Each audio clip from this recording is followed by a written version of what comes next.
안녕하세요. 자, 오늘은 교재 210쪽이죠. 교육공사 등의 의무.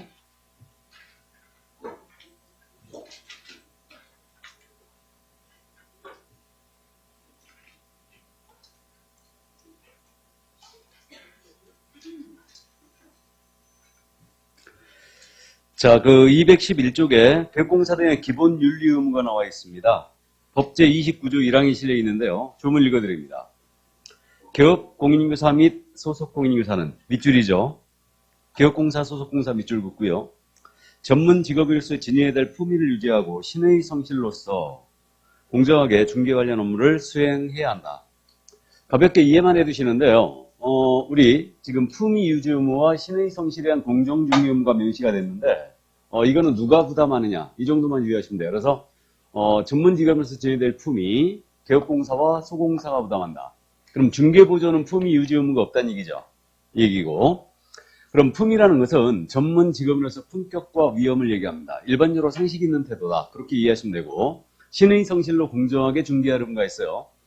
그래서 우리 법에도 직접 신의 성실 원칙을 명시를 했거든요. 그래서 그 민법에도 신의 성실 원칙이 나오는데 이건 사법관계 전반을 지배하는 대원칙입니다. 그렇기 때문에 개업공사의 가장 기본적이고 본래적인 의무를 골라라 하면 신의 성실한 공정중개 의무를 둘 수 있어요. 이건 역시도 개공과 소공이 부담하는 의무고 중개보조는 이런 의무가 없다는 거예요. 가볍게 이해만 해주시고요. 자, 그럼 넘어갑니다. 선량한 관리자로서의 주의 의무가 나옵니다. 212쪽이에요. 그러면 선량한 관리자로서의 주의 의무, 이것은 명문의 규정이 있는 게 아니었어요. 명문의 규정이 있는 게 아니고 이거는 해석상 인정된 의무예요. 그래서 판례와 통설에 의해 인정된 의무라는 걸 이해해 두시는데 이 선량한 관리자주의라는 것은 줄여서 선관주의라고 부르거든요. 그럼 선관주의라는 것은 통상의 주의력이다. 이렇게 이해하시면 돼요. 그래서 선관주의의 개념은 이렇게 됩니다. 자기가 속한 그룹에서 보통 평균인들이 지녀야 될 주의력, 이걸 선관주의라고 해요. 그래서 운전자의 선관주의는 운전자 평균인들이 지녀야 될 주의를 얘기하고 개업공사의 선관주의 그러면 개공이 지녀야 될 평균적인 주의력 이런 걸 얘기합니다. 그래서 이것이 우리 이제 판례와 학설에 인정됐는데 그 인정된 근거가 뭐냐면 우리 중개계약은 민법상 계약 중에 위임과 유사하는 게 우리 판례거든요. 그렇기 때문에 선관주의로 인정했는데 이게 그거였어요. 위임은 여러분들 시험법에 안 들어가 있죠. 민법에서 위임은 빠져 있는데 위임은 타인의 사무처리 계약을 얘기합니다. 그래서 사무처리 계약이 바로 위임이다. 동사무소 가서 인감 임명 떼달라고 시켰잖아요. 이거 위임 계약이에요. 변호사 사무실 가서 소송을 맡겼다. 역시 위임 계약입니다. 그럼 위임은 사무처리 계약이고 우리 부동산 중개 계약은 물건의 판매를 위탁하고 있잖아요. 그러니까 위임과 중개 계약이 유사하다는 거죠. 이게. 그러면 위임에 있어서 타인의 사무를 처리하는 자를 뭐라 하냐면 수임이라 불러요. 사무처리 맡긴 자 위임, 다음에 맡은 자가 수임인이에요. 그럼 이 수임인의 지위와 중개계약에서는 우리 개업공사의 지위가 유사하죠, 지금. 그러면 이 수임인은 어떠한 주의를 가지고 사무 처리하게 돼 있냐면요. 선관주의를 가지고 사무 처리하게 돼 있어요. 그래서 개공이 수임인의 지위가 유사하기 때문에 개공 역시도 선관주의 의무를 부담한다라는 게 우리 판례의 논리입니다. 그래서 우리 부동산 중개계약은 민법상 계약 중에 위임과 유사하기 때문에 수임인이 지는 선관주의 의무를 개공도 역시 지닌다 이 뜻이에요. 그러면 선관주의는 통상의 주의력이라고 그랬는데 어느 정도의 주의력을 말하는 거냐? 이거는 사례를 보고 여러분들이 이해해 두시면 돼요. 그래서 갑이라는 자가 개업공사 A의 중개사무소를 찾아왔거든요. 그래서 이거 내 아파트거든? 팔아달라 하고 중개 의뢰합니다. 그러면 이 자가 이 아파트의 진정한 소유자인지를 우리 개업공사에서는 확인을 해줘야 돼요. 소유자 확인 방법에 있어서 선관주의 정도가 확실히 나타납니다. 그럼 일단 우리가 공부를 안 했지만 선관주의 의무 어디까지나 이걸 따져보는데 소유자 확인 방법에 대해서 생각해 볼까요? 일단 등기상 증명서 떼봐야 되죠. 그리고 등기부를 열어봤을 때 소유자로서 갑이라고 등재가 돼 있어야 되겠죠. 그래서 등재가 돼 있어야 되고 이자가 그 소유자 갑이라고 주장하니까 신분증 달라고 해야 되죠. 그럼 신분증 중에 사진이 붙은 신분증이 있어야 되죠. 그래서 주민증이에요. 주민등록증이나 운전면허증을 달라가요. 확인을 해봐야 됩니다. 둘이 일치가 됐거든요. 그러면 이자가 진정한 소유자이다라고 인식해도 될 것 같은데 여기까지 하는 것은 기본이라는 거예요. 이건 개공은 전문 지역이기 때문에 여기까지 하는 것은 누구나 하나 기본이다. 개공의 선관주의를 다한 것이라 볼 수 없다는 겁니다. 여기까지만 확인하면. 그런데 권리자라면 누구나 갖고 있는 증서가 있죠? 증서. 그게 뭐예요? 등기권리증. 이자가 알지 못하는 자인 경우는 등기권리증을 확인할 것이며 나아가 필요한 이유는 탐미나 인감증명서 등을 통하여 더 확인할 필요가 있다는 거예요. 여기까지 해야지 개공의 선관주의다라고 볼 수 있다는 거죠. 이게. 그럼 결국은 진정한 권리자인지 여부를 확인하면서 등기권리증을 확인하는 바람에 만약에 사기를 당했다. 그럼 우리 개공한테 과실이 인정됩니다. 과실이 인정되고 그로 말미암아 중개의뢰인한테 손해가 발생했다. 그러면 손해배상 책임으로 연결이 됩니다. 그러니까 결론적으로 선관주의 의무를 위반하면 이거는 손해배상으로 연결된다는 얘기죠. 이 얘기예요. 그래서 우리가 실물할 때요. 되도록이면 등기권리증을 꼭 확인하시기 바랍니다. 그래서 이 신분증 위조는 아주 장난이죠 지금. 장난이기 때문에 권리증은 함부로 위조를 못해요. 그렇기 때문에 이 등기권리증을 꼭 확인을 하시라는 얘기예요. 근데 실무적으로요. 등기권리증 언제 확인해야 돼요? 돈 들어가기 전에 들어간 후에. 들어가기 전에 확인해야 되죠. 근데 실무적으로 그러면 가계약금 들어가고 지금 계약을 이제 하잖아요. 가계약금 200이나 300을 넣고 그 다음 이제 계약을 합니다. 그럼 계약을 할 때 계약금 들어가기 전에 권리증 확인해야 되겠네요. 맞죠? 근데 갖고 오라고 손님이 갖고 와요, 안 갖고 와요? 안 갖고 오죠. 그렇다고 승질내면 절대 안 되고 일단은 그래도 되도록이면 이걸 확인을 하는 습관을 가지시기 바랍니다. 권리증만 확인해도 대다수의 사기를 다 막을 수 있어요. 그래서 이 정도 이해를 꼭 해두시기 바랍니다. 자, 그러면 선관주의에 대해서 여기까지만 이해를 해두시고 이제 넘어갑니다. 비밀준수무가 나오고 있어요. 자, 그래서 법 제29조 제2항이 나옵니다. 교재 214조. 개업공사 등의 기본윤리 2항입니다. 기업, 공인인사 등은 등이란 말의 동그라미죠. 이 법 및 다른 법률에 특별한 규정이 있는 경우를 제외하고는 그 업무상 알게 된 비밀을 누설하여서는 아야 된다. 비밀을 누설하여서는 아야 된다. 밑줄 긋고요. 개업공사 등이 그 업무를 떠난 후에도 또한 같다 그랬어요. 자, 그러면 전문 직업인들은 대다수 비밀준수무가 있는데 우리도 그의 추세에 따라서 비밀준수무가 있다는 얘기입니다. 그럼 비밀준수무의 적용 대상이 좀 특이했는데 비밀준수무의 적용 대상은 개공 등이라고 그랬죠 지금. 그러니까 개공 등이라는 표현이 또 등장했는데 이거는 중개업에 종사하는 자 전체를 말합니다. 그러므로 개공이나 소공뿐만 아니라 중개보조원도 비밀준수무가 있고 임원사원도 당연히 비밀준수무가 있어요. 그래서 개공 등은 업무상 알게 된 비밀을 누설하면 안 돼요. 근데 이거는 반드시 지켜야 되는 거 아니에요. 이 법 및 다른 법률에 특별한 규정이 있는 경우는 제외한대요. 그러면 우리 법상 고지할 의무와 비밀을 지키는 의무가 충돌했다. 그럼 이때는 안 지켜도 됩니다. 그러니까 예를 들어서 물건에 대하여 소송 제기된 사실이 있는데 이 사실을 숨겨달라고 합니다. 이거 숨기면 돼요, 안 돼요? 안 되죠. 그래서 고지 의무가 있다. 그럼 이때는 고지 의무가 먼저입니다. 비밀을 지키는 의무가 없어요. 그 다음에 다른 법률에 따라 강제되는 경우, 예를 들어 형사 절차나 민사 절차상 우리 개공 등이 증인 출석하는 거예요. 이때는 증언의 의무가 있기 때문에 지킬 필요가 없습니다. 이거는. 그다음 세법상 세무조사를 당하잖아요. 그럼 이때도 지켜야 될 의무는 없어요. 그래서 비밀준수무는 예외가 있다는 거 이해주시고 당연히 본인의 승낙이 있으면 이건 비밀로 할 가치가 없는 거죠. 자, 그럼 이거는 언제까지 지켜야 되느냐? 업무를 떠난 후에도 또한 같다 그랬죠. 그러니까 이거는 한번 알게 된 비밀은 무덤에 갖고 가셔야 됩니다. 그래서 말씀하시기를 좋아하는 개공 등은 비밀을 되도록 안 알도록 애써야 되겠죠? 예를 들어서 말하고 싶어서 병납니다. 그러니까 죽을 때까지 지켜야 될 의무가 된 거예요, 이거는. 자, 그 다음에 이것을 위반하면 이때는 1년 이하 예적 또는 1,000만 원의 벌금을 처합니다. 그래서 비밀준수 의무 위반은 1-1이다. 이렇게 되고, 근데 이것은 피해자의 명시한 의사에 반하여 처벌할 수 없는 범죄입니다. 이거는. 그럼 이게 뭔 얘기냐면 이걸 반의사 불벌죄라고 해요. 명시한 의사에 반하여 처벌할 수 없는 범죄라는 뜻이거든요. 자, 그러면 비밀을 누설당했어요. 근데 피해자가 저 개공 등이 깊이 반성을 하고 있으니까 처벌을 원치 않습니다. 이런 표시를 하게 되면 더 이상 비밀 누설죄로 처벌할 수 없어요. 이것을 반의사 불벌죄라고 해요. 반의사 불벌죄에 당하는 그 형법상의 범죄가 뭐가 있냐면 폭행이 있거든요. 그래가지고 요 폭행으로다가 경찰서에 잡혀오면 경찰관이 피해자하고 합의하러 그러죠. 그래가지고 합의가 됐어요. 그래갖고 이제 이후 민형사상 일체의 책임을 묻지 않겠다 이런 문서가 들어가잖아요. 합의서가. 그럼 절대 폭행으로 처벌 못해요. 비밀 누설도 그거예요. 그래서 피해자가 만약에 저거 처벌을 원치 않는다 의사표시해버리면 그 의사표시에 반하여 처벌할 수 없게 됩니다. 근데 비밀 누설당한 피해자가 가만히 있으면 처벌돼요, 안 돼요? 처벌되는 거죠. 그러니까 경찰서에 비밀 누설죄 잡혀왔는데 피해자가 아무 얘기 안 하고 가만히 있으면 처벌하는 거예요. 명시적으로 처벌하지 말아달라고 했을 때만 처벌을 못하게 돼요. 여러분들이 우리 민법 시간에 해제 조건, 정지 조건 들어봤죠?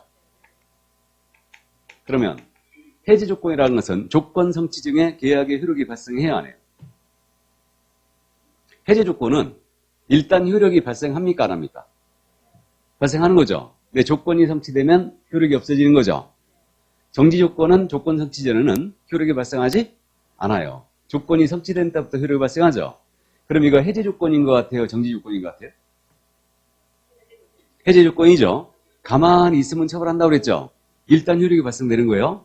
근데 명시적으로 처벌하지 말아달라고 했을 때만 처벌을 못하게 돼요. 그래서 이것을 해제 조건부 범죄라고 해요.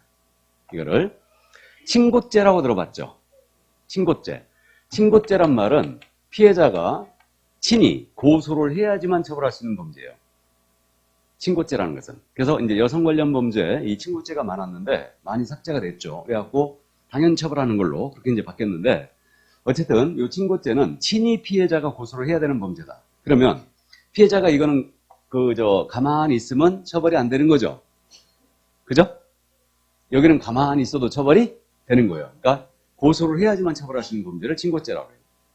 그래서 반의사불벌죄가 비밀 누설죄다. 이걸 작년 시험에서 문제를 냈어요.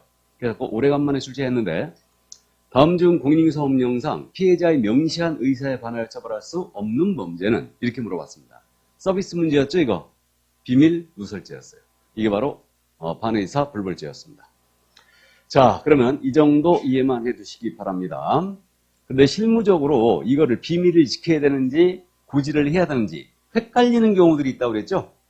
헷갈리는 경우들이 있어요. 물건에 대하여 예를 들어서 강력한 사건이 있었다. 강력 사건이. 거기서 강도살인 사건이 있었다든가 여성 관련 강력 범죄가 있었습니다. 이거 의뢰인한테 고지해야 될까 안 해야 될까? 해야 될 것 같아 안 해야 될 것 같아? 해야 될 것 같죠? 여러분들이 거꾸로 생각을 해보세요. 내가 그 주택에 들어갔는데 나만 모르고 동네 사람들 다 알고 있다. 여기서 강력 사건이 있었다는 걸. 그럼 나중에 알게 되면은 굉장히 기분 나쁘겠죠? 그러니까 고지를 하는 게 맞을 것 같아요. 이런 것들은. 그래서 동네에서 주지의 사실이었다. 그러면 고지하는 게 맞을 것 같고 화재 사건이 있었다 물건에. 고지해야 될까 안 해야 될까? 해야 되겠죠? 그런 사건도 고지하는 게 맞을 것 같고요. 화재 사건은 실질적으로 고지 안 하는 바람에 개공을 상대로 손해배상 청구 소송을 한 사례가 있어요. 실제로. 이거는. 그렇기 때문에 고지를 해야 될 걸로 일단 보이고 근데 그 주택에서 비과학적 사실이 계속 발생되고 있다. 거기 들어가기만 하면 아가씨가 처녀가 3개월 만에 자살한다든가 잘 때마다 악몽을 꾸는 거예요. 내 발레나 내 발레나 이런 사실이 있습니다. 이거 고지해야 될까 안 해야 될까? 우리 법 취지 자체가요. 법적 의무를 떠나서 일단 우리가 실무적으로는 손님한테 시달리는 게 제일 피곤한 일이죠. 그러니까 고지하는 게 맞을 걸로 보입니다. 그러니까 선관주의를 다 했느냐의 문제로 이제 귀결되는데 선관주의를 다하여 이 사실을 알게 됐다. 그러면 이제 고지를 해주는 게 맞을 것 같아요. 그러니까 이러한 특수한 물건에 대해서는 되도록이면 중개 의뢰를 받을 때 가격을 쳐서 받아야 되죠. 그죠? 가격을 쳐서 받고 손님한테 충분히 고지한 다음에 그래도 손님이 나는 그런 거 신경 안 쓴다 라고 한다면 이제 거래가 되는 거죠. 거래 성사 가능성은 높아 보이진 않지만 그 정도 참고를 해두시기 바랍니다. 자, 그러면 비밀 유수물을 다 봤습니다. 그럼 이제 넘어갑니다. 금지행위. 자, 그래서 216조 개공 등의 금지행위로 들어왔습니다. 이 금지행위는 매회 출제합니다. 그래서 금지의 행위냐 아니냐 이걸 정확히 판별을 해내야 돼요. 자, 그러면 거기 법제 33조 제1항이 실려 있거든요. 1항 읽어드립니다. 일단 법제 33조의 1항. 기업, 공인인사 등은 등의 동그라미죠. 다음 각호의 행위를 하여서는 아니 된다. 그럼 중기업 종사자 전체는 그 9가지 금지 행위를 해서는 안 된다는 뜻이죠. 자, 그 다음에 쭉 내려가서 중간에 동그라미 2번이 있습니다. 그게 2항이죠. 자, 그럼 2항을 보겠습니다. 누구든지 밑줄 긋고요. 시세에 부당한 영향을 줄 목적으로, 이것도 밑줄이에요. 시세에 부당한 영향을 줄 목적으로 밑줄 긋고요. 다음 각호에 어느 하나에 해당하는 방법으로 개업공사 등의 업무를 방해해서는 아니 된다. 업무를 방해도 밑줄이에요. 자, 그래서 5가지가 지금 나열됐습니다. 누구든지 개공 등에 대하여 그러한 업무 방해해서는 안 된다. 시세에 부당한 영향을 줄 목적으로. 자, 그러면 자, 칠판 보시면요. 그러면 33조 지금 제1항을 읽어봤는데 33조 제1항에서는 개공 등의 금지 행위를 둔 거예요. 그래갖고 중기업 종사자 전체는 이 행위를 해서는 아니 된다 그랬어요. 그러면 33조 제1항은 개공 등한테만 적용되지 일반인이나 여러분처럼 일반인, 그 다음에 무등록 중기업을 하는 자에게는 적용이 없어요. 중기업 종사자에게만 이건 적용이 된다. 33조 1항은. 그래갖고 9가지가 지금 현재 나열되어 있습니다. 근데 이거 33조 제2항이에요. 이 33조 2항에서 뭐라고 하냐면 누구든지 시세에 부당한 영향을 줄 목적으로 개공 등의 업무를 방해해서는 아니 된다. 이렇게 되어 있습니다. 그러니까 이거는 일반인도 지금 적용이 된다는 얘기죠. 그러면 다른 개공도 당연히 적용되는 걸로 이해되고 있습니다. A 개공이 B 개공의 업무를 방해하면 안 된다는 얘기죠.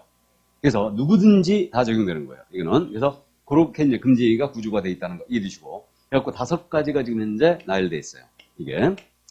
그럼요, 금지행위는 이제 이번 순환서부터 우리가 제재를 조금씩 감을 잡자고 했는데, 금지행위는 필연적으로 이걸 위반했을 때는 제재가 뒤따릅니다. 그래서 제재를 감을 잡아두는데, 여기 개공 등의 금지행위를 개공이 위반했잖아요. 개공이 위반하면 개공은 등록을 취소할 수 있어요. 그래서 의무적 등록 취소입니다. 그럼 소공이 만약에 여기 9가지 중에 금지행위를 한 가지 했다. 소공은 자격 정지예요. 이거는. 그래서 개공은 의무적 등록 취소, 소공은 자격 정지입니다. 그 다음에 형사처벌도 있다는데 형사처벌은 1호에서 4호까지는 1-1이에요. 1년 이하 적등 1,000만 원 요금입니다. 이거 적을 필요 없어요. 뒤에 있어요. 다. 교재 뒤에 있습니다. 이거. 그래갖고 1년 이하 적등 1,000만 원의 벌금에 처하고 나머지는 전부 다 3년 이하 적등은 3,000만 원의 벌금에 처합니다. 그래서 금지행위를 우리가 실무적으로 걸려서는 안 됩니다. 형사처벌이 뒤따르기 때문에 잘 풀려야 벌금이에요, 이거. 그럼 우리는 벌금을 300만 원 이상 받아버리면은 등록 취소죠, 이거. 거기다가 이제 3년 동안 결격이 빠지게 됩니다. 그렇기 때문에 이 제재를 이제 우리가 개혁을 해 나가야 돼요. 자, 그러면 이제 이렇게 금지행위가 돼 있다는 거 이해주시고, 물론 이제 시험에서는 금지 행위냐 아니냐를 주로 물으니까 먼저 개공 등의 금지행위를 보는데 교재 218조로 갑니다. 자, 그래서 개공 등의 금지행위로서 첫 번째가 매매업이에요. 그러면 지금 제목이 법정 중개대상물의 매매를 업으로 하는 게 됐죠? 그러면 중개대상물의 밑줄이고 매매를 업의 밑줄이에요. 자, 그래서 첫 번째 문제가 중개대상물에 대한 매매를 업으로 하는 게 금지되어 있다. 그러면 중개대상물에 대하여 매매, 사고팔고를 합니다. 이것을 영업으로 하는 것이 안 됩니다. 그러면 업이란 말은 계속 반복성을 띠면서 불특정 다수를 상대로 영리성이 있는 해야지만 업이 되는 거죠. 그럼 갑으로부터 부동산을 매수하여 을한테 팔고 병으로부터 매수하여 정한테 팔고 사고팔고를 업으로 합니다. 그럼 이것이 매매업이죠. 우리는 중개를 영업으로 하고 있죠, 지금. 중개를 하고 있기 때문에 매매업은 전면 차단되어 있어요. 첫 번째 금지행위는.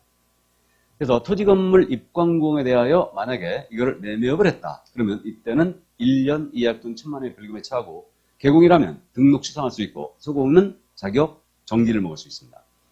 그럼 우리가 부동산을 갖고 노는 사람인데 매매업이 금지가 돼 있다니 이게 뭔 얘기냐? 만약에 개공 등한테 매매업을 풀어놓게 되면요. 알고 있는 정보를 이용해서 부동산 투기를 조장하고 가격 상승을 초래하고 부동산 거래세를 해칠 우려가 있더라 이거예요. 그래갖고 전면 차단했어요. 이렇게. 자, 그래서 우리는 매매업을 못합니다. 이거는. 그러면 매매업이 금지가 돼 있으니까 임대업도 금지되는 행위냐? 이 문제가 있어요. 임대업은 금지되는 행위다 아니다? 아니겠죠?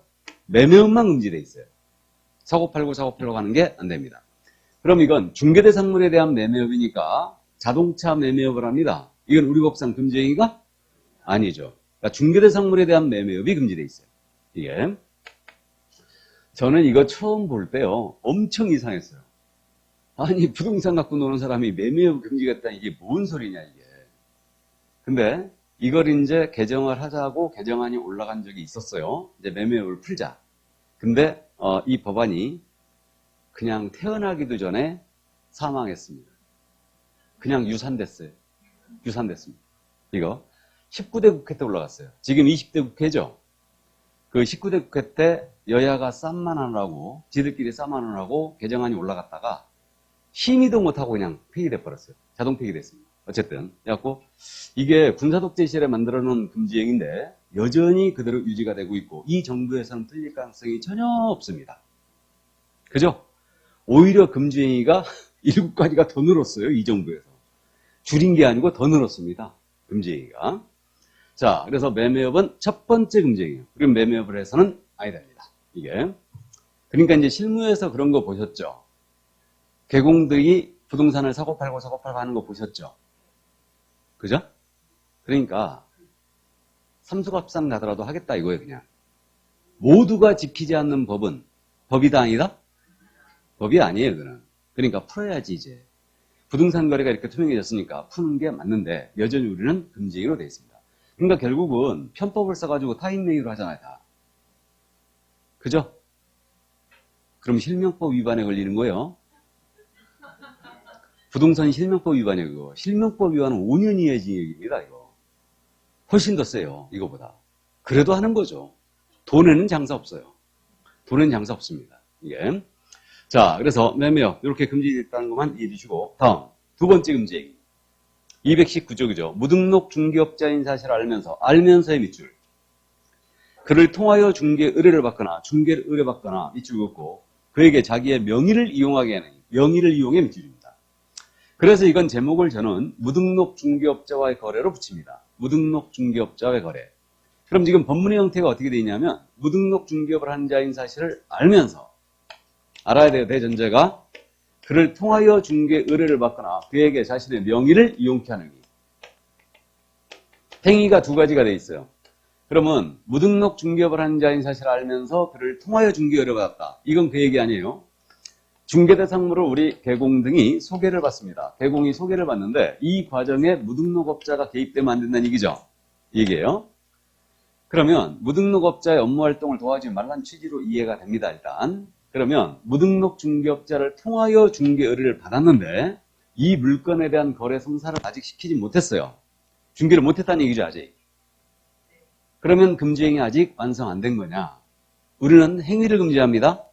그러니까 이자를 통하여 중개 의뢰를 받는 순간 이때는 금지행위 바로 완성이 된 거예요. 이 물건에 대한 거래 성사 여부는 따진다 안 따진다? 안 따져요. 거래 성사 여부는 불문합니다. 이게. 그다음에 이자에게 명의를 이용케 했다. 그럼 이거는 뭐 쉽게 이해가 됩니다. 갑을 간의 거래를 무등록 중개업을 하는 자가 소개를 했어요. 소개했는데 계약서를 써줘야 되는데 본인 이름을 여기 계약서에 넣을 수는 없죠. 무등록업자가. 그러니까 A 명의를 빌리는 거죠. 요거 빌려주지 말란 얘기예요. 그래서 무등록업자에게 명의를 이용케 하는 이것도 금지예요. 이것도. 자, 그런데 우리가 실무적으로 무등록 중개업을 하는 자들은 좋은 물건도 많이 갖고 있고요. 아니면 자금력도 풍부한 경우가 많거든요. 단지 이게 안 돼가지고 자격증을 못하고 있는 거예요, 지금. 이게. 그럼 이들과 거래했다 걸렸거든요. 걸리면 어떻게 해야 되겠어요? 대전제가 알아야 된다고 그랬죠? 몰랐다라고 오리발을 사정없이 내면 되죠. 무등록 중개업자인 줄 몰랐다. 오리발이 최고입니다. 그래서 일단 알면서 이 행위를 해야 됩니다. 예. 자, 그럼 여기서 이런 감은 없지 않아 있어 보이는데 헷갈리려나? 우리 양도대여 기억나요? 지난주에 등록증 양도대여 공부했죠. 그럼 양도대여를 공부하면서 양도대여는 당연히 금지예요. 근데 이거와 유사한 행위로서 다른 사람에게 자기의 성명을 사용하여 또는 상호를 사용하여 중개 업무를 하게 하는 것도 양도대여라고 했죠, 이거. 그럼 다른 사람에게 성명을 사용하여 중개 업무를 하겠다, 개공이. 그럼 이거는 필취였죠. 필요적 등록 취소에 1-1이에요. 자, 근데 무등록업자임을 하면서 그에게 명의를 이용케 했대요. 명의를 이용케 한 행위는 임의적 등록 취소의 1-1이에요. 둘이 비스무리하지 않습니까? 명의를 이용케 하는 행위하고 성명을 사용하는 행위가 무슨 차이가 있는데 덩체 구분이 안 갑니다, 이거. 어쨌든 그렇고 이제 우리는 해석상 굳이 대학 강의가 아니니까 이거에 대한 충분한 그런 깊이 있는 심도 있는 논의는 하지 않는데 어쨌든 이렇게 이해하고 있어요. 무등록업자임을 알면서 한 번 정도 명의를 쓰도록 해줬잖아요. 그럼 이건 임취예요, 그냥. 금주행이에요. 근데 지속적으로 빌려줬잖아요. 그때는 뭐로 가는 거예요? 필치로 가요. 대여로 가는 겁니다. 이해하셨죠? 그러니까 이제 두 번째 금지행위는 그냥 주문만 충실히 하시기 바랍니다. 무등록업자임을 알면서 그를 통하여 중개로 받거나 그에게 명의를 이용케 하는 행위는 금지되어 있다. 이것은 임의적 등록 취소예요. 근데 명의를 이용케 했다고 나오면 임취인데 성명을 사용하여 업무하게 했다고 그랬죠? 이때는 필치로 가야 돼요. 아셨죠? 예, 조금 헷갈리긴 하지만 그렇게 이제 이해해 두시고요. 자, 그럼 두 번째 금지행위였고 이제 세 번째 금지행위로 갑니다. 자, 그럼 세 번째 금지행위 보수 초과행위인데 교재 220조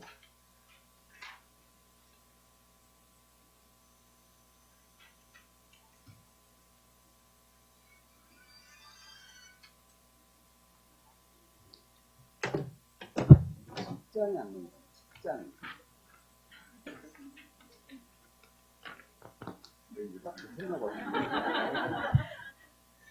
자, 그러면 그 220쪽에 3번, 이제 그게 제목인데 또, 사례 증여, 그 밖에 어떠한 명목으로도 법제 32조에 따른 보수 또는 실비를 초과, 밑줄이에요. 보수 또는 실비를 초과, 여기에 밑줄입니다. 금품을 만드는 행위.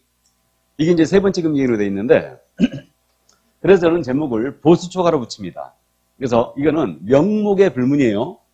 고마워서 주던, 증여로 주던 관계없어요. 명목을 따지 않고 우리 법이 정해놓은 법정 한도가 있죠. 중개 보수와 실비에 대한 한도를 초과하여 재산적 가치가 있는 일체의 것을 더 받는 게 다 금지다. 자, 그러면 현금으로 더 받았습니다. 똑 부러지는 보수 초과죠?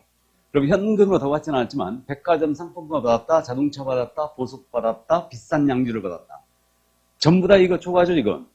자, 그러면 중개를 해주고요. 중개 보수 외에 술을 한 잔 얻어먹었거든요. 이거 초과야 아니에요? 이건 아닙니까? 술 한 잔 얻어먹는 건?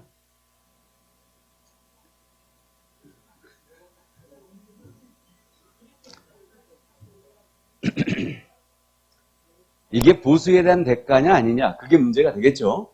어쨌든 좋습니다. 그러니까 중개 보수 외에 어떠한 명목으로도 더 받지 말라는 얘기입니다. 이게 그래서 근데 우리네 인정은 그렇지 않습니까? 우리 개공을 통하여 돈을 땄어요. 그럼 개공한테 살해하죠?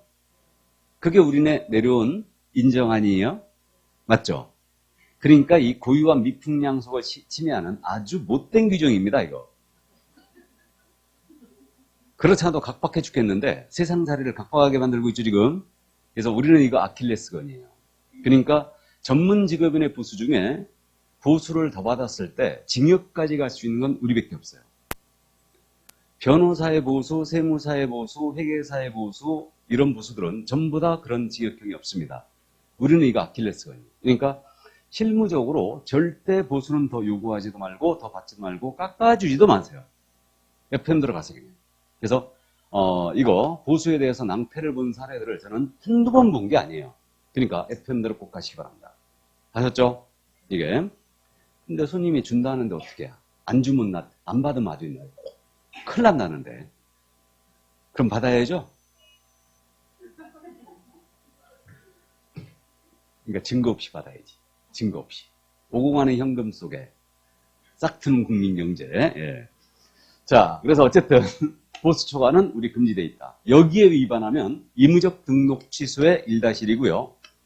나아가서 소공사는 자격 정지를 받을 수 있습니다. 그럼 나머지 이제 케이스 바이 케이스로 가는데, 자, 우리가 이제 공부했어요. 중개 용어의 정의를 할 때 분양대행이 있었고 컨설팅이 있었죠. 이건 중개가 아니었죠. 그럼 분양대행을 해주고 컨설팅을 해주고 무제한 보수를 받습니다. 보수 초과? 아닙니다. 꼭 기억해 두시고. 근데 이걸 낼 때요, 장난을 쳐요. 이렇게 냅니다. 상가에 대한 분양대행을 해주고, 상가에 대한 중개 보수의 한도를 초과하여 받으니, 이렇게 내요. 이거 장난친 거죠, 지금? 상가에 대한 분양대행을 해주고 상가에 대한 중개 보수의 한도를 초과해 받으니 금지행위? 아닙니다. 결론적으로 분양대행에 대한 대가죠, 이거. 그러니까 이런 식으로 장난칩니다, 시험에서. 그러니까 알아보셔야 돼요. 그러니까 분양대행 컨설팅은 중개 보수를 이용하지 않기 때문에 초과에 걸 일이 없고, 권리금, 직기비품에 대한 보상이라는 영업권, 노하우에 대한 보상이 선택되고 있죠. 권리금은 중사물이 아니었어요. 그러면 권리금 거래 소개하고 무제한 보수를 받아도 이건 초과에 걸 일이 없어요.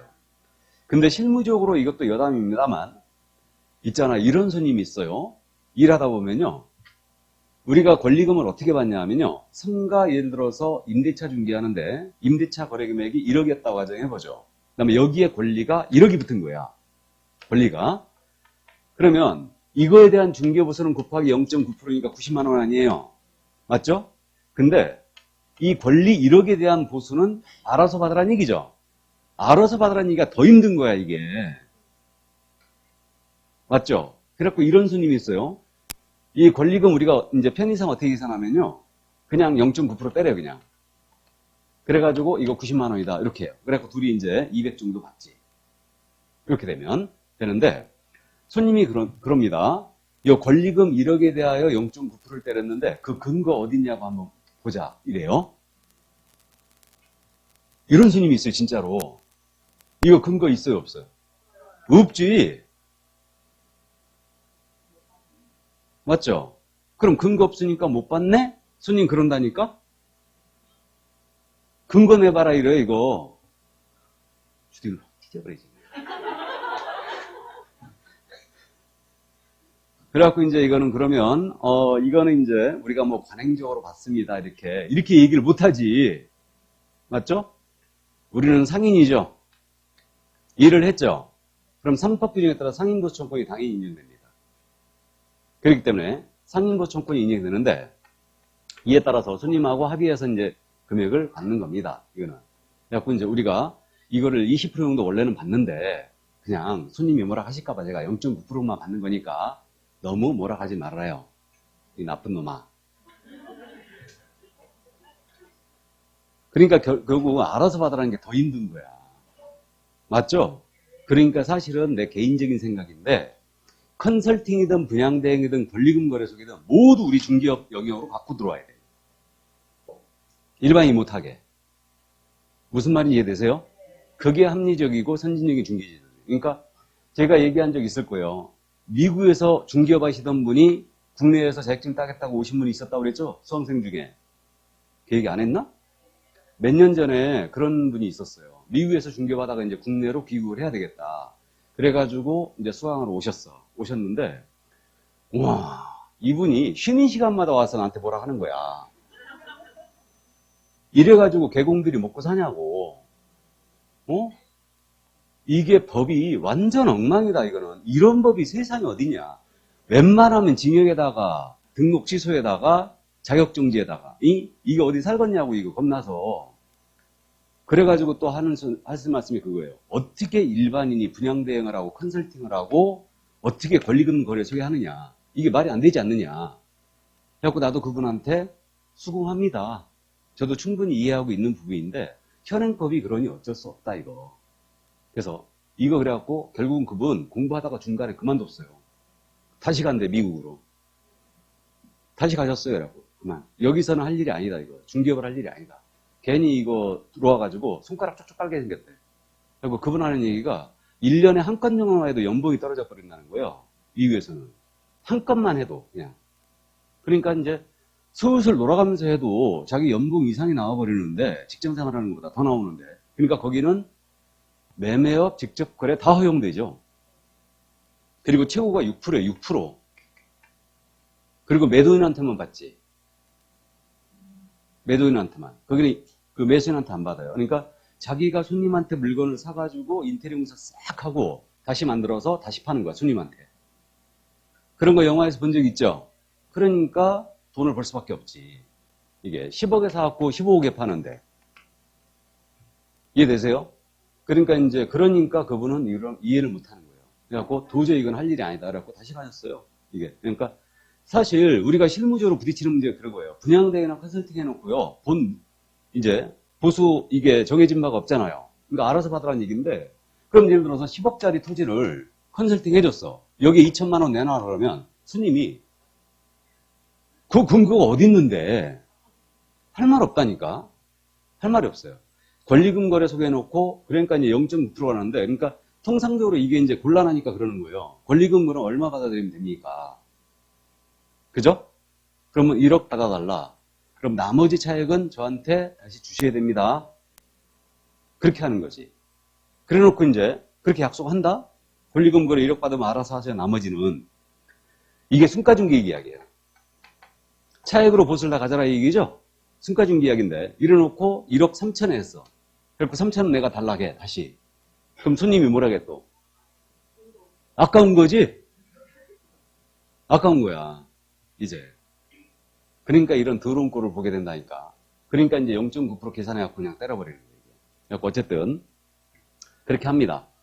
자, 그러면 이제 분양대행 컨설팅 권리금에 대한 대가는 중개보수로 적용할 일이 아니, 이건 초과에 걸 일이 없다는 거 이해해 주시고, 이제 당좌수표 사건 또 이해하고 해야 되죠. 이게 사업하시는 분들이 가계수표 같은 걸 발행을 해왔죠. 그래서 이제 당좌수표로다가 중개를 해주고 보수를 받은 거예요. 근데 이 당좌수표의 액면 금액이 법정 한도를 초과하는 금액이었어요. 액면 금액이. 그래갖고 좋다고 받았는데, 이거 후일 은행에 가서 현금으로 바꿔야 되죠. 현금으로 교환하러 갔거든요. 교환하러 갔는데 이게 부도 처리된 거예요. 지급정지가 됐다는 얘기죠. 그러니까 개공이 결국은 이제 부도 처리 때는 한 푼도 못 받게 됐습니다. 그래갖고 이 사건이 이게 과연 보수 초과냐 이 문제가 생겼고, 그러니까 이제 개공이 주장은 그렇게 했겠죠. 나는 실제로 받은 금액이 없으니까 초과가 아니다. 이게. 그 다음에 또 한 가지 뭘 주장했냐면, 중개 의뢰인은 나한테 지급한 금액도 없다. 중개 의뢰인이 손해를 입어야지만 이게 금지행위가 완성되는 거 아니겠느냐. 그렇게 얘기했어요. 그래서 금지행위의 성립 요건에 중개 의뢰인의 손해 발생이 금지행위의 성립 요건이냐. 이게 문제가 됐던 거예요. 이 점에 대해 우리 대법원은 어떻게 판단했냐면, 우리 금지행위의 본질은 행위 자체를 금지할 목적이 있다. 그러니까 이 당좌수표가 처음부터 부도난 수표로서 받았다면 이거는 금지행위가 아니겠지만, 휴지조각 받은 거죠 이거는. 그러니까 금지행위가 아니겠지만 받을 당시에는 유효한 수표였고 후일 부도 처리되었다. 그러므로 이거는 받을 당시에 이미 금지행위가 완성이 된 거다라고 판단했고, 이거는 행위를 금지하기 때문에 중개 의뢰인이 손해를 입든 안 입든 금지행위 성립과는 아무 관련이 없다라고 했어요. 그래서 결국은 당좌수표 사건입니다. 초과수수에 해당됐다는 얘기죠. 이 결론이 있고, 중개 의뢰인의 손해 발생은 금지행위 성립 요건이다 아니다? 성립 요건이 아니라고 했습니다. 자, 그래서 이제 그 정도 또 이해를 해 두시고요. 예. 자, 그 다음에 이제 요 금지행위는 이제 여기 보수 초과는 여기까지 해 두는데, 우리 교재 221쪽에 동그라미 4번에 순가중개계약이란 말로 와 있죠. 이게 전에는 중개요법 시에는 아주 잘 물어봤거든요, 이거. 순가중개계약을. 근데 요즘은 잘 안 물어보는데, 개념을 우리 중개계약과 관련되어 있으니까 미리 말씀드리고 합니다. 잠깐 참고로 지금 말씀드렸었는데, 이 토지를 갑이 팔아달라고 중개 의뢰하면서 내 손에 5억만 쥐어달라. 차액은 모두 보수로 가져라. 이게 순가중개계약이에요. 또 나는 5억이 예산이 있다. 이 토지가 마음에 드니까 5억을 지급할 테니까 4억 8천에 구하든 9천에 구하든 관여치 않겠다. 이 토지를 구해달라. 그리고 차액은 모두 보수로 가져라 이거예요. 이게 순가중개계약입니다. 그럼 순가중개계약은 뭐냐면, 중개 의뢰인이 이건 최저가를 정한 거죠. 이거는 최고가를 정했죠. 이 금액 이상으로는, 이 금액 이하로는 지불할 의사가 없다는 얘기예요. 그러면 최저가나 최고가를 정하여 중개 의뢰를 하고 그 차액을 중개 보수로 지급하는 형태, 이게 순가중개계약이에요. 그래서 실무적으로 토지 거래할 때 또는 안 좋은 상가 같은 거, 또는 안 좋은 주택 같은 거, 이런 거 팔 때 순가로 많이 갑니다. 그럼 순가로 가면 결국은 차액으로 중개 보수를 지급한다는 얘기죠, 이거. 이게. 그러면 이때 순가중개약을 의뢰인과 계약은 체결했거든요. 이게 당연금지행위냐 문제가 됐죠. 당연금지행위냐. 당연금지행위가 되는 것은 아니겠죠. 이 차액 부분이 법정 한도를 초과하지 않으면 절대 금지행위가 될 수가 없어요. 이게. 그러면 이 차액 부분이 일반적으로 봐서는 법정 한도를 넘기겠죠? 그렇지 않겠습니까? 이거 안 넘기면 순가를 할 이유가 없으니까. 이게. 그래서 결국은 순가중개약은 당연히 금지되는 중개행위는 아니고, 중개계약은 아니고 상대적 금지일 뿐이다. 저는 이렇게 보고 있어요. 그러니까 상대적 금지다. 이 차액 부분이 법정 한도를 초과했을 때 비로소 보수 초과로서 금지행위로 가는 거예요. 그래서 이 정도 이제 이해를 해두시기 바랍니다. 그 실무를 하시다 보면요, 그런 말씀 들으실 거예요. 입금가, 이게 순가예요. 내 아파트 팔아주고 5억 입금이다. 그러면 별도로 중개보수 물 의사가 없으니까 나머지 차액을 네가 알아서 해라, 이거예요. 무슨 말인지 이해되세요? 또 이것을 인정이라고도 하는 경우가 있어요. 인정. 그러니까 인정이란 말은 내 아파트 팔아주고 5억 입금시키고 나머지 알아서 해라, 이 얘기예요. 다 같은 표현입니다. 그래서 이게 순가중개약이에요. 그래서 이 정도 말이 좀 어려운데 순가중개약이 참고해 주시기 바랍니다. 일본식 표현이에요. 자, 그 다음에 초과보수의 효력이란 말이 나와 있는데 이거 교재 지금 221쪽 가고 있는 거죠. 이것도 뭐 중개보수 파트에서 우리가 공부하는데 미리 직구하죠. 그러면 법정 한도가 300만 원이었거든요. 그럼 개공이 500을 받기로 약정을 했어요. 500을 받기로 약정했다. 그럼 이거 초과 약정한 거죠, 지금? 그럼 초과 약정은 전부가 무효예요? 초과하는 부분만 무효예요? 초과하는 부분만 무효다. 그래서 초과 중개보수 약정은 이거는 초과하는 부분에 대해서만 무효지 전부가 무효가 되는 것은 아니에요. 그래서 이 정도 일단 이해해 주시고요. 자, 그러면 이제 세 번째 금지행위로 받고 네 번째 금지행위로 합니다. 221쪽에 해당 중사물의 거래상 중요사항에 대하여 거래상 중요사항에 밑줄 긋고 거짓된 언행의 밑줄이고 그 밖의 방법으로 중개 의뢰인의 판단을 그르치게 하느니. 그래서 이게 네 번째 금지행위예요. 그럼 이른바 이것은 뭐 쉽게 이해가 됩니다. 거짓말하지 말라는 얘기죠. 그러면 거래상 중요사항에 대한 거짓말을 하지 말라는 얘기예요. 그럼 거래상 중요사항이 과연 뭐냐? 이게 문제인데 거래상 중요사항은 주로 우리가 이제 오늘 하게 되는 확인설명사항이 거래상 중요사항이 아니겠습니까? 그러니까 중사물에 대하여 확인설명을 해야 될 사항이 바로 거래상 중요사항이에요. 그래서 이제 확인설명사항 10가지가 있는데 뭐 권리관계에 대한 부분이라든가 상태에 관한 사항이라든가 또는 동법상 이용자 및 거래규제 이런 사실에 대해서 만약에 거짓말을 했다. 그러면 금지행위로 처벌될 여지가 있습니다. 이게. 근데 확인 설명 사항 중에 이 정도는 저는 중요해야 된다고 보고 있어요. 중개 의뢰인이 이 사실을 알았더라면 거래를 하지 않았을 정도로 중요한 사실에 대해요. 이러한 사실에 대해 거짓말하면 금지행위로 처벌이 됩니다. 이게. 그러면 거래상 중요사항은 주로 확인 설명 사항이라고 이해하시는데 최근의 판례가 이 거래상 중요사항에는 가격에 대한 정보도 포함될 수 있다라고 해석을 했어요. 그러니까 이 물건에 있어가지고 거래함에 있어가지고 가격이 아주 중요한 요소로 등장했는데 이 가격을 속였다는 얘기죠. 이건 그래서 금지행위로 처벌했어요. 그래서 주로 이제 하급심 판결들을 보면 시세 정보 있죠. 시세를 전부 다 거래상 중요사항으로 본 사례들이 많이 있습니다. 그러니까 예를 들어서 시세가 10억이었는데 손님한테 시세가 이거 9억이더라고 한 거예요. 10% 이상의 차이가 났죠, 지금? 그럼 이것은 금지행위다. 이렇게 판단했어요. 그러니까 시세 정보도 포함될 수 있다는 거, 가격에 대한 정보도 포함될 수 있다는 거, 이 정도 이해를 해주고요. 그러면 이제 나머지 케이스 바이 케이스로만 기억해 주시면 돼요. 그러면 거짓단언이라는 게 물건에 대한 소송 제기된 사실이 있는데 이 사실을 숨기고 거래시켰어요. 이건 거짓단언이 맞죠? 맞고. 그 다음에 전형적인 유형인데 개발 계획이 없음에도 불구하고 있는 것처럼 고지하여 거래시키는 행위. 당연히 거짓단언은 맞죠? 나아가서 거래가 한산해지면서 살려는 사람도 없어요. 개발지원금으로 묶였거든요. 그리고 거래가 한산해지면서 살려는 사람도 없는데 이 토지를 매수하면 내가 고가로 다시 되팔아주게, 이거 전매해줄게. 이렇게 기망하여 거래시키는 행위. 이것의 유사 사례가 이거예요. 이 토지 사면 내가 1년 내 2배로 팔아줄게. 이런 거예요. 이게 거짓말이죠. 이게. 그럼 후일 진짜로 2배로 팔아주면 어떻게 되나요? 2배로 진짜 팔아주면 금지행위 피해갈 수 있느냐? 의뢰인 행위를 금지한다고 그랬죠? 그러니까 이미 의뢰인의 판단을 그렇게 한 거예요. 실제로 2배로 팔아주면 이 점에 대해서는 판사가 재판 과정에서 반영을 할 거예요. 판사가. 그러니까 금지행위는 틀림없다는 얘기예요. 1년에 2배 팔아줄게. 그래서 이 정도고. 그럼 중개의뢰인한테 이것도 매도인과 우리 개업공사가 짜요. 매도인과 짜고 매수 의뢰인에게 아주 고가로 팔아치웁니다. 그리고 그 차액을 나눠 가졌어요. 이게 반분할 가전행위. 이것도 거짓된 언행이라고 했습니다. 그러면 일반적으로 다소 비싼 값에 팔았다에 금지행위가 되는 건 아니에요. 근데 여기에 불법성은 어디 있냐면 매도인과 지금 짜고 쳤죠? 여기에 불법성이 있는 거예요. 그래서 이것도 다 거짓된 언행으로 처벌한 사례들입니다. 그래서 이 정도 이해를 해두시고요. 그럼 중개의뢰인한테 만약에 거짓말을 하게 되면 중개의뢰인이 손해입을 것이 거의 분명하죠. 그러면 중개의뢰인의 손해 발생은 금지행위의 성립 요건이다 아니다?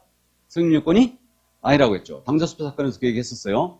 그래서 손해 발생은 성립 요건이 아니라고 그랬는데 거짓말을 하여 만약에 의뢰인에게 손해까지 입혔다. 그럼 타인을 기망하여 재물을 편취하는 행위죠, 이거. 이게 뭐예요, 그럼? 이게 사기죠. 여기에 걸리잖아요. 거짓된 행위. 그럼 이건 100% 다 사기로 갑니다. 의뢰인이 손해 입을 것이 거의 분명해요. 그럼 사기로 가면요. 사기죄는 어떻게 되냐면 10년 이하의 징역 또는 2천만 원 이하의 벌금을 처합니다. 훨씬 세져요. 이거는. 그러면 판사가 말이에요. 개공이 사기죄로 잡혀왔잖아요. 그럼 판사가 속으로 어떻게 생각하겠어요? 저놈 사기꾼이야. 속으로 그러겠죠? 물론 예단을 하면 안 되지만 어쨌든 그래서 사기에는 걸리지 말아야 됩니다. 훨씬 세지죠. 이거는. 자, 그래서 거짓된 언행 네 번째 금지행위가 이거였습니다. 그래서 여기까지가 바로 1년짜리 징역사유고 지금부터는 모두 3년짜리 징역사유예요. 지금부터는. 그래서 중개대상물에 대한 매매업, 무등록업자와의 거래, 거짓된 언행으로 판단 그치한 중개보수를 초과하여 받은 행위, 거짓된 언행으로 판단을 그치한 행위. 뭐라고 썼어요? 매무수거. 이게 1년이에요. 나중에 두음자 이렇게 따서 암기할 거예요. 그래서 매무수거. 자, 그러면 지금부터는 이제 3년이다. 부동산 거래일서를 물란하게 할 우려가 있는 행위예요. 그래가지고 이제 교재 222쪽으로 가시면 223쪽으로 가시면 관계법령에서 양도, 알선 등이 금지된 부동산의 분양, 임대 등과 관련있는 증서 등의 밑줄이죠. 매매교환 등을 중개하거나 밑줄 긋고 그 매매를 업으로 하는 게 매매를 업 밑줄이에요. 그래서 이거 5번째 금지행위는요. 증서 등의 중개 매매업으로 붙입니다. 그러면 이 증서가 뭐라고 표현되어 있냐면 관계법령에서 양도, 알선 등이 금지된 부동산 분양, 임대 등과 관련있는 증서래요.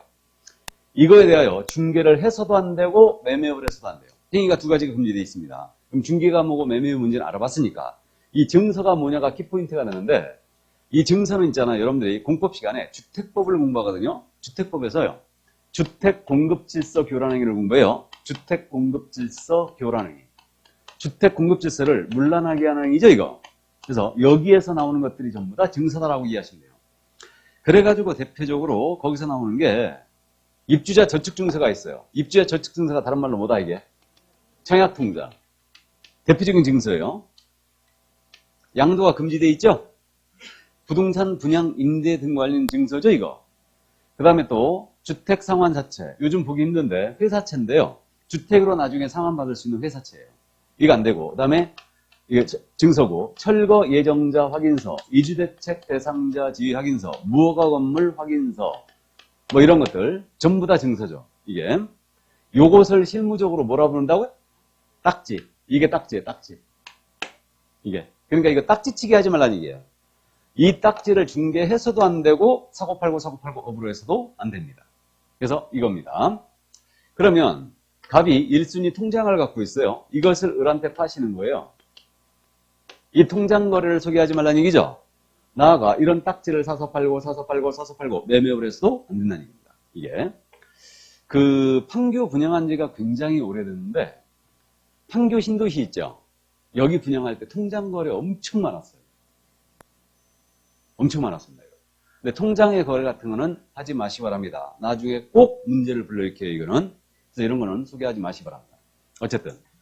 자, 그래서 이제 증서가 바로 이거였는데, 그럼 여기서 말한 증서에 아파트 분양권이 들어가느냐? 아파트 분양권은 우리가 중개상 물로 공부했죠? 그럼 분양권은 여기서 말한 증서에 해당한다, 안 한다? 안 하는 거고, 상가 분양계약서를 갑과을이 세고 팔았거든요? 그럼 상가 분양계약서가 증서냐의 문제가 있는데, 이거는 매매계약서에 불과할 뿐, 증서로 볼 수 없다라고 했어요. 그래서 상가 분양계약서는 여기서 말하는 증서에 해당하지 않는다라고 했습니다. 자, 그러면 이제 이 정도 증서, 중개, 매매업. 이게 5번째 금지행위였어요. 송도에는 조개딱지가 있다고 그랬죠? 조개딱지. 조개딱지가 뭐냐면 어민보상용지 있죠? 어민한테 보상해준 딱지. 이게 조개딱지라고 해요. 물딱지라고 들어봤어요? 물딱지. 물딱지는 바로 상업용지를 공급할 수 있는 지위예요. 상업용지. 물딱지가 바로 그겁니다. 그러니까 참고해두세요. 조개딱지, 물딱지. 이게. 자, 그러면 증서, 중개, 매매업. 여기서부터 이제 3년 이하의 징역이었습니다. 이제 넘어가죠. 직접거래 쌍방대로로 합니다.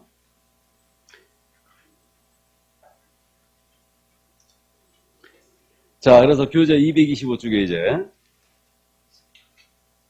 중개 의뢰인과 직접거래 또는 쌍방을 대리하니 직접거래의 밑줄, 쌍방의 대리에도 밑줄이에요. 자, 그러면 직접거래 개념이거든요. 직접거래 개념은 이거예요. 중개를 의뢰한 자란 점이 전제가 돼야 되고 이 의뢰인자와 중개대 상물에 대하여 우리 개업공인중개사 등께서 거래를 했잖아요. 그럼 이게 직접거래예요. 그러면 중개를 의뢰한 자란 점이 전제가 돼야 되고 의뢰인이 되고 뭐에 대해서? 중개대 상물에 대해서. 그럼 의뢰인 소유의 자동차를 개공이 매수했다. 그럼 이건 직접거래가 아니죠. 중개대 상물에 대한 거래야 돼요. 그럼 이 거래의 범위에는 매매뿐만 아니고 교환, 임대차, 전세권 설정계약, 지상권 설정계약 등등등 다 포함해요.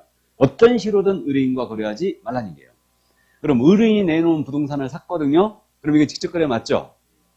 의뢰인에게 내 부동산을 팔았거든요. 직접거래라는 얘기죠. 이 얘기입니다.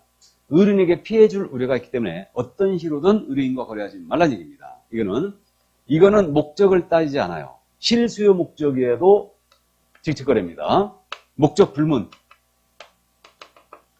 그러면 만약에 중개보조원이 전세아파트 구하고 있었는데 마침 전세아파트 세를 놓으러 의뢰인이 오셨습니다. 실제 거주할 목적으로 전세계약을 했어요. 그래도 안 돼요. 직접거래예요. 이거는. 그래서 어떤 식으로든 거래하지 말라는 얘기죠. 횟수 불문. 보수를 받든 안 받든 유상 무상 따지지 않습니다. 그래서 이렇게 돼요. 그럼 중개 의뢰인과의 거래가 차단되어 있는데 중개 의뢰인의 대리인과 중개 의뢰인의 대리인 또는 수임인과 개공 등이 중개 의뢰인 소유의 부동산에 대해 거래했어요. 그러면 이 대리인의 법률 효과는 의뢰인에 귀속되죠. 그러면 이 의뢰인의 범위에는 중개 의뢰인의 대리인, 수임인도 포함되는 거죠? 포함됩니다. 그래서 이제 그렇게 되는 거고요. 자, 그러면 이제 우리 개공이 상가 건물 한 채를 갖고 있는데 1층에 중개사무소 열었죠. 2, 3, 4층은 사무실 임대업하고 있는데 어느 날 갑자기 이제 갑이 찾아왔어요. 그래갖고 사무실 세를 놓고자 한대요. 마침 3층이 비어 있었거든요. 그래가지고 3층을 보여주고 A와 갑 사이에 임대차 계약을 합니다. 이게 직접거래 아니에요? 직접거래 맞죠? 자기 명의의 부동산에 대하여 의뢰인자에게 세를 놨지 않습니까? 이게 직접거래예요.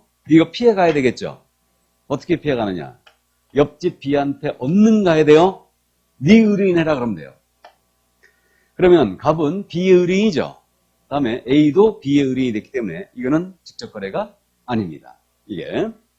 그래서 있잖아요. 우리 판례가 다른 개업공인중개사의 소개로 부동산을 매도하고 또 다른 개업공인중개사의 소개로 부동산을 매수하는 이는 직접거래에 해당하지 않는다라고 했어요. 그래서 이 판례 엄청 잘 먹기 때문에 이해를 꼭 해주세요.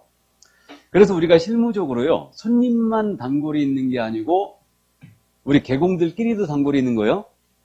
맞죠? 개업공사의 가장 큰 적은 누구라고 그랬어요? 개공이에요. 그리고 개공들끼리도 단골이 있죠. 그러니까 이제 이거 알고 오시는 손님 있습니다. 직접거래 금지되어 있다는 거. 그러니까 손님한테 브리핑 해야 됩니다. 그래갖고 나중에 이거 손님이 털썩 때문에 이거 굉장히 낭패를 보거든요. 그러니까 어쨌든 손님한테 브리핑 해버려야 돼요. 이거는 내 명의로 돼 있다. 손님하고 내가 직접 계약을 못한다. 그러니까 이 물건은 B가 갖고 있으니까 B한테 가서 이제 계약서를 씁니다. 그리고 B한테 중개보수를 주시면 됩니다.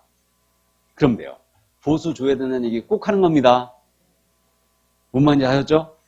그리고 이제 B하고 미리 합의해놔야 되죠? 내가 손님 모시고 갈 테니까 네가 계약 써라. 그래야 되죠? 대신 중개보수는 반띵.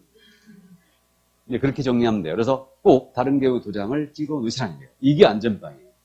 그래서 직책을 그렇게 피하라는 얘기입니다. 이게. 자, 그러면 이제 참고. 그럼 의뢰인과 거래하는 게 안 된다고 그랬죠? 의뢰인의 대리인과 거래하는 게 안 된다고 그랬죠? 그죠? 의뢰인의 대리인과 거래하는 경우는 직책거래 맞아요. 의뢰인의 수임인과 거래하는 것도 직책거래 맞습니다. 그러면 우리 개공이 배우자 명의의 부동산을 의뢰인자에게 팔아치운 거야.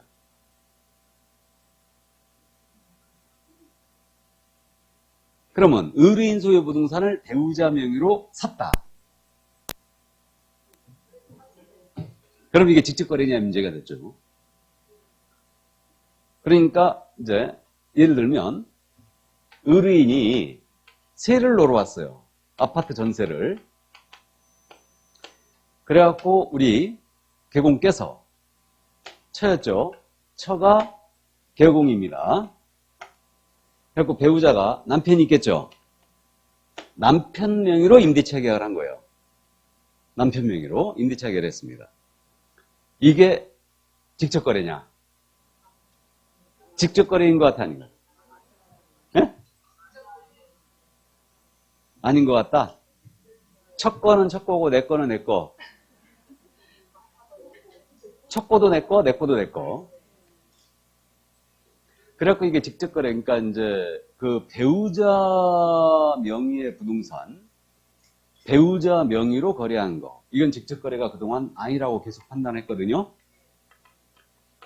원칙론의 입장을 말씀드리면 배우자 명의의 부동산을 거랬다. 배우자 명의 거를 배우자 명의로 샀다. 이건 직접 거래가 아닌 걸로 보입니다. 원칙론의 입장에서. 원칙론의 입장에서. 근데 최근에 판례가 어떤 사건이 나왔냐면요. 이 사건. 아파트 전세를 구하고 있었는데 개공이 처였어요. 그러면 당연히 직접거래 금지됐다는 걸 알고 있죠. 그럼 이분 공부할 때 그랬을 거예요. 배우자 명의로 의뢰인 소유의 부동산을 매수하거나 임차를 한 경우는 직접거래가 아니다 라고 판단했어요. 그래가지고 남편 명의로 일단 계약을 합니다. 남편이 이제 계약을 한 거죠. 전세 계약을 한 거예요. 이게 직접거래가 문제가 됐어요. 직접거래냐. 이게 문제가 됐습니다. 이 사건이 대법원까지 갔어요. 검사가 끝까지 기소한 거예요.